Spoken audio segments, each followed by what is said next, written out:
इंतजार कर रहे हैं। अब आ रहा है इलेक्शन का समय, देखते हैं। अभी तो उत्तर प्रदेश में लगा दिया कि आप कोई हड़ताल भी नहीं कर सकते हैं। उत्तर प्रदेश में एक नया फरमान आ गया, तो उत्तर प्रदेश में तो नहीं ही कर सकते हैं, दिल्ली में करना पड़ेगा। तो देखते हैं दिल्ली में कैसे होती है। हाँ, लता सिंह लिख रही हैं कि मैं आपके साथ हूं, मीडिया वाला भी आवाज नहीं उठाता है। एकदम ठीक कह रहे हैं। आरती गुप्ता कह रही हैं बिल्कुल सही कह रहे हैं आप। मैं प्रणाम करता हूं आरती जी, नमस्कार। शुभम सिंह सही बात है, मिलकर रहना पड़ेगा। देखिए, जो भी मैं विपक्ष भी नहीं बोलता है, सब मिला हुआ है। एकदम ठीक कह रहे हैं, विपक्ष तो पहले मिला हुआ है, विपक्ष तो पहले से ही मिला हुआ है, वो क्या बोलेगा। इसलिए ये, हाँ अनिल जी आप कुछ कहना चाह रहे थे? जी आशुतोष पाठक जी, आपको बहुत बहुत धन्यवाद और नमस्कार।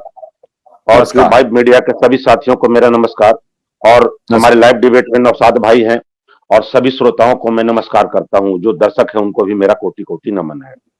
देखिए पाठक जी, बहुत दुख का विषय है, आपने जितनी बातें कही वो अक्षर अक्षर अपनी जगह फिट बैठती है, नो डाउट। देर से मैं जुड़ा, इसके लिए मैं क्षमा चाहता हूं। अभी मैं बता दूं कि आप सहारा की बात कर रहे थे, आप सरकार की बात कर रहे थे, आप आरएनबीसी की बात कर रहे थे, तो आरएनबीसी पे मैं थोड़ा सा रोशनी डालूंगा। एक विश्व भारती जन सेवा संस्थान लिख रहे हैं कि 26 फरवरी को 17 संगठन मिलकर प्रदर्शन करेंगे जंतर मंतर पर। तो मैं आपको वायदा करता हूं कि मैं 26 फरवरी को आपके साथ वहीं मिलूंगा। जी जी आशुतोष पाठक जी, मैं अपना परिचय दे दूं। हाँ, सभी साथियों को मैं आप जी 26 तारीख परमिशन नहीं मिल पाएगी, जहां तक हमारा मानना है, क्योंकि एक महीने के लिए 144 लगी हुई है, और किसी भी प्रकार की, किसी भी तरह की दिल्ली में रैली, धरना, प्रदर्शन, प्रोटेस्ट करना किसी प्रकार से प्रतिबंध है। बिल्कुल खैर, ठीक है अनिल जी बोलिए।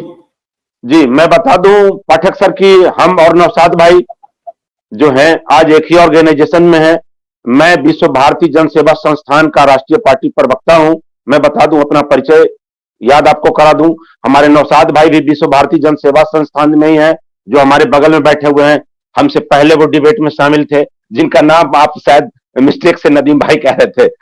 ये हमारे नौशाद भाई हैं, ये हमारे पुराने मित्र हैं। नौशाद भाई को नहीं, नदीम भाई कोई और थे जिन्होंने लिखा हुआ था, नौशाद भाई अलग है।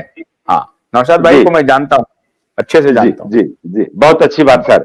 और देखिए, सहारा की कथा और व्यथा मैं बता दूं, और आरएनबीसी पे थोड़ी सी रोशनी डाल दूं। आरबीआई का जो डायरेक्शन कल भी था और आज भी है, वो कहता है कि 5 साल से ज्यादा कोई एफडी की पॉलिसी नहीं चलाई जा सकती है।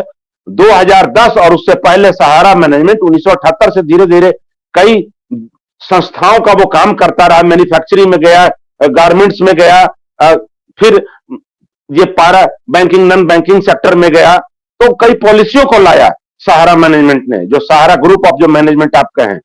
तो कोई सोसाइटी, कोई कोऑपरेटिव एक्ट से था, कोई कंपनी लॉ से था, कोई कमर्शियल लॉ से था। तो ऐसी कई पॉलिसियां आई बाजार में, जिसको आप कंपनी कह सकते हैं टेक्निकल भाषा में, वकालत की भाषा में। तो अब क्या हुआ, पहले जब 4.5 साल की अंतिम पॉलिसी जब थी, तब तक तो सब कुछ सही रहा। आप 80% की बात कर रहे थे, आरएनबीसी एक्ट को आप बिल्कुल जान रहे हैं, आप सही जा रहे थे। नो डाउट कि हम भी काम कर चुके थे, और एक लंबे अवधि तक हम काम कर चुके हैं सहारा इंडिया में। मैं आपको याद दिला दूं, और हम एक निवेशक भी हैं। आज मेरा खुद का 20-22 लाख रुपया मेरा फंसा हुआ है, जो पिताजी के द्वारा दिया गया पैसा भी हम सहारा में डाल दिए, ज्यादा लालच में। वो शिकारी आएगा, दाना डालेगा, जाल बिछाएगा। भारत में जितनी भी बैंकिंग सेक्टर है, आप पोस्ट ऑफिस की बात कर ले, एलआईसी की बात कर ले, किसी भी सेक्टर की, तो एफडी में सबसे ज्यादा ब्याज या तो आरडी में, रेकरिंग डिपॉजिट में सहारा दे रहा था। क्योंकि para banking, non banking circular कुछ ज्यादा होते हैं, अलग उनको कुछ छूट दिया जाता है। आरएनबीसी के तहत जो जितने भी जो सिस्टम है आरडी एफडी के, उसके सिस्टम अलग होते हैं। तो इस लालच में हम भी फंस गए। कई ऐसे सरकारी और प्राइवेट सेक्टर में काम करने वाले भी अपना पूरे जिंदगी का प्रोविडेंट फंड, ग्रेजुएट फंड, अपना कुछ घर का जमीन जायदाद, कुछ बीबी के गहने बेच करके सब सहारा में लगाए। क्या लालच था, एक लगाएंगे 3 पाएंगे, दुगना पाएंगे, 2.5 गुना पाएंगे, 4 गुना पाएंगे।